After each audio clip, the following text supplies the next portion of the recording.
Saludos, mi nombre es Deepak Lambanieves y soy el director de investigación del Centro para una Nueva Economía en San Juan, Puerto Rico. Hoy les traigo otra conversación de nuestra serie titulada Vivir bajo riesgo. Esta vez estaré dialogando con la profesora Yarimar Bonilla. Yarimar es una reconocida antropóloga que imparte cursos en el City University of New York, conocida comúnmente como CUNY. Yarimar estudia el Caribe y recientemente editó un libro titulado Aftershocks of Disaster, Puerto Rico Before and After the Storm, junto con la profesora Marisol Lebrón. Yarimar también publica una columna en El Nuevo Día y colabora con el Washington Post y la revista The Nation, entre otros medios. Actualmente está trabajando en un libro que examina las diversas repercusiones de los desastres en Puerto Rico. Hola Yarimar, gracias por aceptar la invitación. Hola, gracias, un placer. Yarimar, tú recientemente editaste un texto sobre las reverberaciones de los desastres que hemos vivido y llevas tiempo investigando en Puerto Rico. En ese tiempo, ¿has observado un hilo conductor o patrones en cuanto a la respuesta gubernamental en los desastres de los pasados años? Bueno, yo creo que lo más que he visto es ausencia gubernamental y el énfasis en la resiliencia individual. Eso es algo que llevo tiempo pensando sobre eso, sobre la maldita resiliencia, como fue el título de una de mis columnas. Y creo que lo vemos otra vez más con el COVID, o sea, cómo se le ha pedido a las personas que se queden en sus casas, sin ingresos, sin procesarse las ayudas o el mismo desempleo, o sea, los fondos básicos a los que los ciudadanos tienen derecho. Y nuevamente vemos cómo son los vecinos los que se están ayudándose a hacer sus compras. Los comedores vemos que no querían abrir, abrieron algunos, ahora cerraron. Los mismos alcaldes han dicho que hay mucho problema con que eso funcione.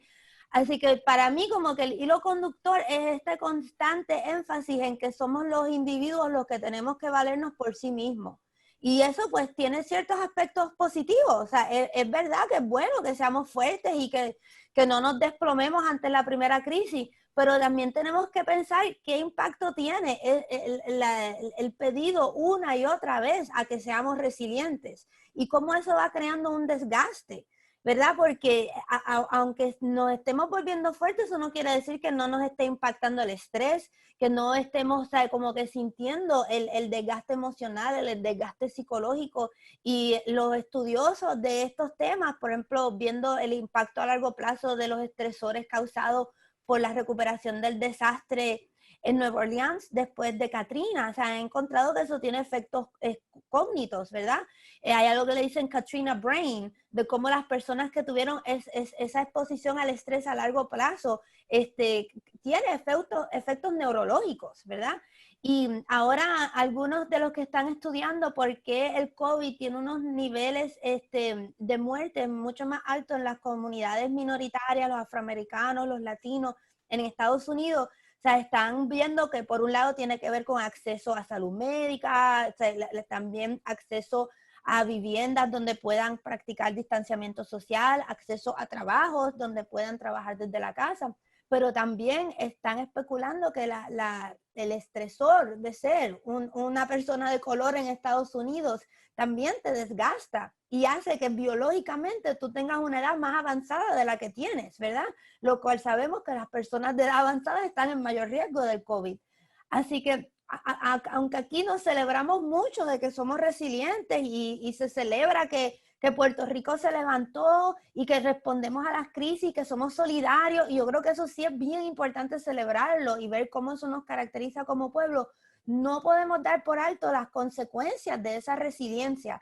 Y lo que yo he estado tratando de decir es que, está bien, los ciudadanos somos bien buenos en ser resilientes y en poner de nuestra parte, pero eso no quiere decir que el Estado no tiene que hacer nada, que el Estado no tiene que distribuir los alimentos que es su deber distribuir, o impartir la educación que es su deber impartir, ¿verdad? Y creo que muchos activistas comunitarios también han estado diciendo lo mismo, como que sí, nosotros estamos aquí para responder a nuestras comunidades, pero eso no quiere decir que el Estado no tiene un rol que jugar.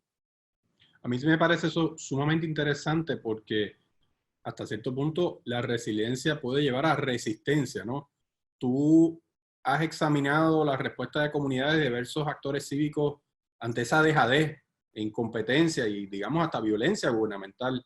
¿Tú crees que estamos ante un panorama de participación ciudadana, un nuevo panorama de participación ciudadana, especialmente después del verano del 2019, donde hubo una serie de protestas multitudinarias y constantes que llevaron a la renuncia del ex gobernador Ricardo Rosselló? ¿O tú crees que lo que hemos visto son básicamente episodios esporádicos que responden a unos momentos particulares? Bueno, ambas. O sea, aquí hemos tenido episodios y o sea, a mí me gusta mucho estudiar los memes. Y hay un meme que me encanta de las series de Netflix, de cada season, no sé cómo se dice eso en español, pero cada temporada de Netflix que hemos tenido aquí, una siendo el huracán María, otra siendo el verano del 2019, otra siendo los terremotos, ahora el COVID. O sea, sí, hemos tenido todas estas temporadas y todos estos capítulos que se pueden estudiar como cápsulas, ¿verdad? Pero esos capítulos forman parte de una historia más larga. Y yo no vería el verano del 2019 como un inicio, sino como un capítulo dentro de esa serie de Netflix. Lo más obvio es que tiene que ver con el huracán María, ¿verdad? Porque obviamente mucho de lo que despertó el coraje fue los comentarios que salieron en el chat sobre eso, pero también tiene que ver con la crisis económica, con la historia de corrupción, o sea, todo eso. Y en cuanto a la respuesta ciudadana y la movilización ciudadana durante ese tiempo, yo creo que también está muy atado a ya toda la autogestión que se estaba llevando a cabo en Puerto Rico desde la crisis económica y antes, ¿verdad? Pero que realmente eso se aceleró con el huracán María, donde, por ejemplo, todo el movimiento de apoyo mutuo, de los comedores sociales, etcétera. O sea, ya eso eran cosas que se venían trabajando desde muchas personas que estaban envueltas en eso, estaban envueltos en la huelga del 2010, estaba el movimiento de la colectiva feminista, que ya tenía mucho vigor antes del verano del 2019. Así que ya muchos ciudadanos se habían dado cuenta que había que formar nuevas organizaciones políticas, porque ya habían, como que ya no se estaba viendo a los partidos políticos tradicionales como el centro de la política. Y yo creo que eso es bien importante. Y aquí nos encanta autoflagearnos, pero tenemos que reconocer que tenemos una cultura democrática bien viva y que aquí estamos reinventando la política. Y aquí hay mucha gente en los medios que le encanta decirles vago a los puertorriqueños, mantenidos, etcétera, y no se dan cuenta de cómo los puertorriqueños no se han quedado en sus casas nunca, tú sabes, siempre han estado reinventándose, ayudándose en redes de solidaridad. Y entonces yo creo que lo que se vio en el verano del 2019 fue una intensificación de todo eso, pero sí creo que el verano 19 es bien importante y esencial, en parte porque nos dimos cuenta de todo lo que ya se estaba desarrollando y nos dimos cuenta de la capacidad política que teníamos, porque muchas personas estaban envueltas en ponerle toldos a sus vecinos, en crear comedores comunitarios, en ayudar a sus familiares y a sus vecinos, pero pensaban que no podía, que esos pequeños pockets, ¿verdad? Esas pequeñas iniciativas no podían unirse a un movimiento de masa. Y pensábamos que no podíamos realmente hacer nada al nivel gubernamental más alto. Y entonces el verano del 2019 demostró que podíamos cambiar el nivel gubernamental y que nos podíamos unir y que esa unión podía traspasar los partidos políticos y las ideologías políticas. Y entonces ahora eso está ahí. Entonces ya nadie nos puede quitar esa lección. Y yo creo que en cualquier momento eso se puede volver a reactivar. Igual que durante el verano del 2019 se decía, ay, podemos volver a hacer lo que hicimos durante la lucha por Vieques. Ahora ya tenemos otro ejemplo más, ¿verdad? De cómo nos podemos volver a unir si hay una causa que realmente nos une, tú sabes, y que nos crea el coraje y tú sabes, y nos despierta una resiliencia política, ¿verdad? Que yo creo que fue lo que se vio en ese momento. Y sobre esos grupos y esas gestiones comunitarias, ¿cuáles son algunos ejemplos de esas actividades post desastre que te parecen reveladores e interesantes? ¿Hay alguno que tú digas, mira, este movimiento debe ampliarse a lo largo de la isla o incluso que debe crecer y debe de tener otra vida o debe de tener Bueno, otra faceta? yo no soy quien para decirle a los activistas y a los trabajadores comunitarios qué deben hacer. Yo soy quien para observar lo que están haciendo y aprender de ellos y estar en solidaridad con ellos. Y lo que yo he visto es que muchos de estos grupos son pequeños y quieren ser pequeños, o sea, algo como Casa Pueblo.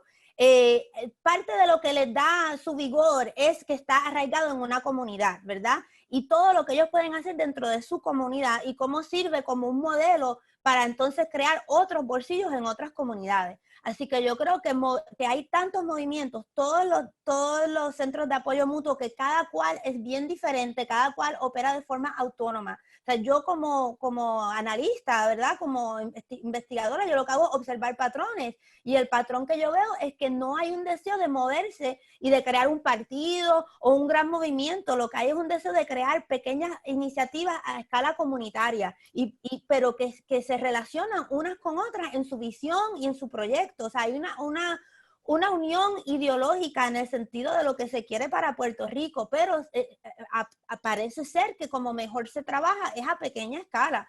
Y lo otro que me ha parecido bien interesante de los últimos años es cómo los alcaldes también se han reinventado y hay un cierto de municipionalismo que está naciendo.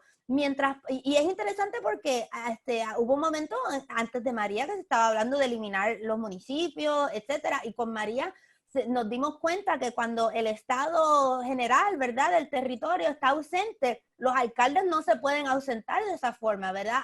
Nuevamente, o sea, somos un lugar democrático y somos un sitio donde vamos donde el alcalde le decimos, mira, yo voté por ti, tú sabes, necesito que tú me resuelvas esto, ¿verdad? Entonces vimos cosas como el Pepino Power Company, que a mí siempre me fascinó. Vimos mucha iniciativa, el alcalde de Comerío tiene cantidad de iniciativas que él ha hecho en su municipio. Ahora vemos como el líder en rastreo es la comunidad de Villalba. Hay muchos alcaldes que están haciendo muchas cosas interesantes a nivel económico, a nivel educativo. Luego de los terremotos en el sur, yo fui y entrevisté a casi todos los alcaldes del sur y me impactó mucho estos alcaldes jóvenes como el de Peñuelas, el de Yauco, el de Guayanilla, son todos alcaldes post-crisis, son de la generación del yo no me dejo, ¿sabes? El alcalde de Peñuelas es el alcalde más joven de la historia de Puerto Rico, creo que tiene o tenía al momento de ser elegido 26 años. Entonces, estos son alcaldes que no están llegando a un gobierno donde están las vacas gordas y donde tienen mucho que repartir a los que los pusieron en esa posición, lo cual me parece, o sea, yo les preguntaba, pero ¿y por qué tú quieres ser alcalde? Es un territorio que está en crisis, todos asumieron sus roles después de la crisis económica y se enfrentan a María y se enfrentan a los terremotos, tú sabes, y han tenido que reinventar la política de municipio también. Así que a mí me parece bien interesante, aunque por un lado seguimos frustrados con los partidos políticos, con la ausencia de líderes, para ser bien franco, tú sabes, a nivel de los grandes puestos, creo que hay un renacer de los alcaldes y que tampoco puedo decir cuándo comenzó, porque habían ya alcaldes como el de Caguas, el de Carolina, o sea, que llevaban tiempo, que estaban haciendo muchas cosas interesantes. El mismo alcalde de Pepino llevaba tiempo haciendo cosas interesantes. Así que creo que, o sea, nos encanta decir que los políticos no sirven para nada, etcétera, pero sí creo que hay muchos políticos y cualquier persona que entre a una alcaldía ahora mismo, cuando lo que se le está es quitando recursos a las alcaldías, pidiéndole que paguen más en beneficios, etcétera, sin darle más apoyo y exigiendo que sean los alcaldes los que tienen que enfrentar crisis como estas, tú sabes. Y para mí fue interesante también cuando los alcaldes querían cerrar sus fronteras, ¿tú sabes? Así que nuevamente vemos tanto al nivel de esa política como al nivel del activismo comunitario, etcétera, un interés en trabajar a pequeña escala. Yarimar, tú escribes columnas en periódicos y revistas, ofreces comentarios a la prensa, participas de actividades comunitarias. ¿De qué manera tú crees que pueden contribuir los académicos e intelectuales, más allá del trabajo que realizan y realizamos dentro de las universidades y las instituciones educativas, especialmente en esta coyuntura? Bueno, yo creo que también hay muchos distintos tipos de académicos. O sea, en Puerto Rico hemos visto cómo se han movilizado la comunidad científica, todo ese corillo de Ciencia PR, que los admiro tanto, o sea, que se han movido a ayudar a traer pruebas, a buscar los algodones, los Q-tips, esos purificados, los pisotes, exacto. a ayudarnos a entender lo que es una prueba rápida y molecular, etcétera. O sea, han hecho un trabajo de ciencia pública que los admiro tanto. Y también tenemos los epidemiólogos que han estado trabajando con los municipios, que han estado informando en la radio. Lamentablemente, cuando los epidemiólogos del Estado, o sea, el trabajo que deberían estar haciendo los epidemiólogos del Estado, lo han estado haciendo otros científicos, y realmente hay que celebrar eso. Pero creo que hay un rol que jugamos también los que somos, como decíamos, mi papá me decía en la universidad que yo estaba estudiando ciencias inútiles, las ciencias sociales, ¿verdad? Que no, yo no sé con qué tú haces una prueba. Yo tuve que leerme como 4 artículos para entender la diferencia entre la rápida y la molecular. Pero creo que cada cual desde su campo puede aportar. Y para mí, como antropóloga social, para mí la antropología lo que la define es que hay distintas formas de vivir en el mundo. O sea, para mí eso es la base de la antropología, que hay una diversidad, que hay muchas posibilidades, ¿verdad? Así que eso me lleva siempre a cuestionar esta posibilidad, ¿verdad?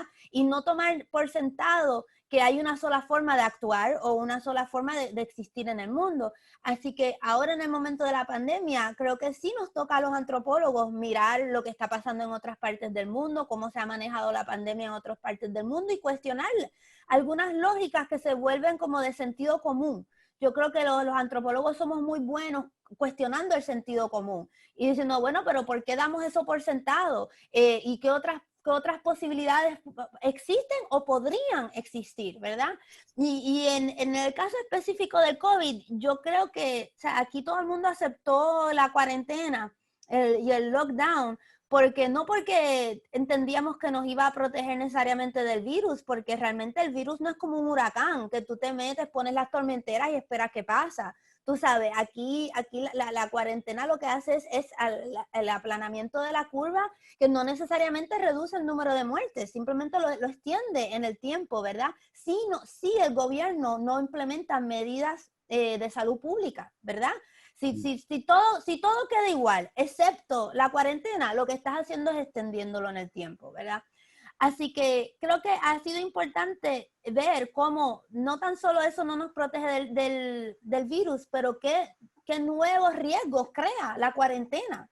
Tú sabes, y muchas personas ya lo han estado diciendo, todo desde tú estar encerrado en tu casa con alguien que puede ser un agresor, el estresor que eso crea en la familia, que significa que los niños no tienen escuela, que no tienen cuidado, que yo imagino una madre soltera que tiene que trabajar desde la casa o saliendo, que tiene que hacer homeschooling, que de repente tiene que preparar las 3 comidas al día, que quizás dependía de los comedores escolares y ahora no cuenta ni con eso, ¿verdad? Que quizás perdió su trabajo y pidió desempleo y no le han dado el desempleo. O sea, hay unos sujetos que están viviendo algo tan o más trágico que el COVID, porque hay personas que tienen el COVID sin ningún síntoma, tú sabes. Así que sí, tener el COVID es bien preocupante, pero tú puedes no tener ningún síntoma o ser como un catarro, ¿verdad? O puedes morirte, ¿verdad? Pero igual la cuarentena podría ser leves síntomas, podrías estar en una casa bien grande, con un patio, con una piscina, puede ser que tu trabajo era bien estresante y ahora te sigues ganando igual en tu casa sin tener que hacer commuting y compartiendo con tu familia. O puedes estar como sin recursos, con más responsabilidades y también con una preocupación de salir a la calle y exponerte a un virus letal. Tú sabes, así que yo creo que aquí se hizo un task force económico, se hizo un task force de salud, que ahora es muy cuestionable. Se había hecho un task force social, pero no se le dio casi rol, ni responsabilidades, ni voz. Tú sabes, hay que manejar las consecuencias sociales del virus y del lockdown. Así que es un momento importante en que tenemos que valorar no solo los epidemiólogos ¿verdad? Los biólogos, etcétera, sino todos los que contribuimos a entender a Puerto Rico y tratar de llevarlo a un mejor futuro. ¿Hay algo que estás leyendo en esta cuarentena o una serie o algún podcast que te tenga agarrada, que te esté llamando la atención y que quieras compartir con nosotros? O sea, a nivel académico empecé a leer mucho este antropólogo médico que se llama Carlo Caduf. Él ha tenido una presencia bien interesante en Twitter. Esta semana voy a hacer una entrevista con él sobre eso precisamente. Sí, él empezó en Twitter tirando como que unas pequeñas cosas que nos hacían cuestionar la lógica. Se decía, oye, ¿en qué momento dejamos de criticar a China y a decir que era un país autoritario y hemos adoptado las políticas públicas de China con un lockdown, ¿verdad? O sea, ¿en qué momento las únicas posibilidades de estar en el mundo era ser China o ser Italia, ¿verdad? ¿Qué pasó con Alemania? ¿Qué pasó con Suecia? ¿Qué pasó con Corea del Sur, Taiwán, Hong Kong? O sea, como que nuevamente los antropólogos que pensamos otras formas de estar en el mundo. Y fue de los primeros que me ayudó a pensar también de forma crítica el lockdown, porque decía, mira, el lockdown también tiene un fatality rate.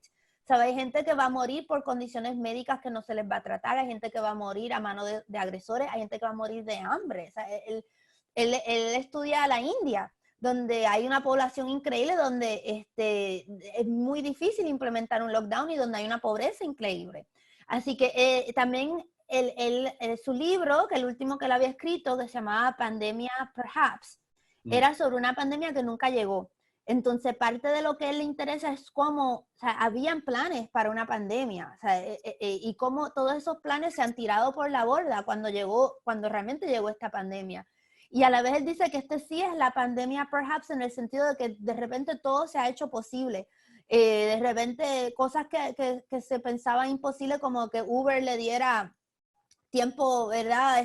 Medical leave a sus trabajadores, un lockdown en ¿verdad? Las democracias liberales. O sea, todas las contradicciones de los discursos de Trump y de los líderes en Inglaterra y en otros países. O sea, de repente estamos pensando también las posibilidades de un estado de surveillance state, ¿verdad? De que nos monitoreen a todos. O sea, son momentos en que se pueden aceptar muchas cosas, aunque también son momentos en que se pueden implementar las famosas políticas de shock doctrine, de las que habla Naomi Klein y otros, pero también son momentos de reinvención política, en que de repente vimos huelgas entre los trabajadores de Amazon y de Whole Foods y Instacart, o sea, unos sectores que nunca han tenido derechos laborales, tú sabes, y que han dicho en este momento, miren, o sea, ustedes dicen que nosotros somos essential workers, pues hermano, páguenos un living wage o hazard pay, ¿verdad?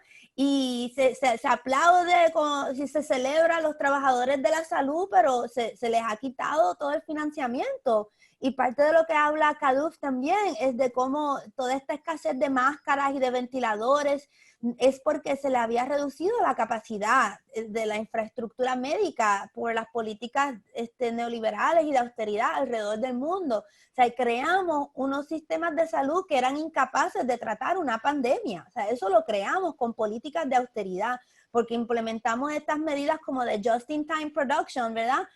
Un sistema médico. O sea, no queríamos tener camas vacías todo el año para cuando llegara una pandemia cada X número de años estuviéramos preparados. Así que él piensa mucho que sería interesante para el podcast, para esta serie de Living with Risk, porque él piensa mucho que es preparedness. Sí. Tú sabes, ¿cómo imaginamos el preparedness? O sea, ¿cómo nos preparamos? ¿Qué es el nivel? O sea, porque el aplanamiento de la curva también es una línea, queremos estar debajo de esa línea es la preparación, ¿verdad? Es el nivel de camas, el nivel de ventiladores, tú sabes, así que esa línea también quizás hay que subirla para, si estamos viviendo en una era en que van a haber más problemas de salud, pues tenemos que mejorar nuestra capacidad de atender esos problemas médicos y no depender siempre de la resiliencia individual. Yarimar, esto ha sido sumamente interesante y agradezco un montón que hayas aceptado la invitación. Espero que lo podamos seguir haciendo y que vuelva a otra conversación más de esta serie. Siempre, claro. Gracias por hacer esto. Me alegro mucho de que pudiste hacerlo y nos vemos pronto entonces. Chao. Gracias.